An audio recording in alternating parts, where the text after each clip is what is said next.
I don't hate Star Wars, but I don't have a strong affinity for it. The same thing can be said for 3D space shooter games. I think the last one that I played was Star Fox 64, so yeah, it's been a while. With all that said, I actually like Star Wars Squadrons. It's a solid game with gripping vehicle combat. In the story campaign, you switch between playing as a pilot for the Noble Rebels and the evil Galactic Empire. The story involves a mega weapon that the Rebels have built to destroy the Empire. The game already assumes you're a Star Wars fan, but since I don't really care about Star Wars, I didn't care about the story. What did hold my interest though was the space combat. It was exciting and engaging piloting X-Wings and TIE Fighters as I chased and shot down enemy vehicles with lasers and missiles. One mission in particular had me blowing up an entire Star Destroyer, and it felt like an epic space battle. When dogfighting, you have to lead your shots, but it's not too difficult hitting enemies, especially with handy homing missiles. Enemies provide a good challenge, and it was always tense when enemies locked onto me with missiles. I was usually able to break the lock by dropping a cloud of smoke behind me. There's also the ability to drift out of the way by performing a boost and quickly flicking the thumbsticks in a certain direction. However, this was a little too tricky to pull off, so I rarely did this. I also found that the cons usually outweigh the pros when it came to components that I could equip to my ship.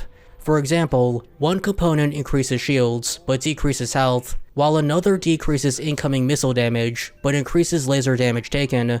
The trade-offs were annoying, and prevented me from experimenting with different components.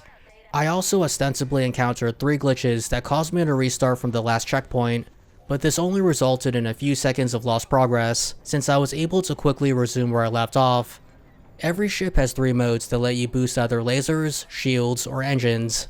For instance, if you press up on the D-pad to enter laser mode, your lasers become more powerful and recharge faster. Certain vehicles also let you redirect shields to the front or back of your vehicle by holding the square button on the PS4 controller. And if you're low on health, holding the triangle button will have one of your NPC allies heal you. Oftentimes, however, allies would automatically do this, which saved me a bunch of times.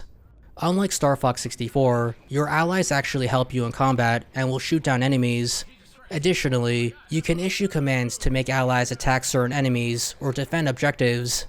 All of this is a little overwhelming at first, but the variety of mechanics add tactical depth that shows just how far games in this subgenre have advanced since Star Fox 64. Squadrons is a good accessible game that I had fun with, even though I'm not big into Star Wars. The game supports VR, which is pretty evident in some sections of the game. There's also multiplayer, but I couldn't find a single match on the PS4. The single player alone, however, is worth the $2 that the game sometimes goes on sale for.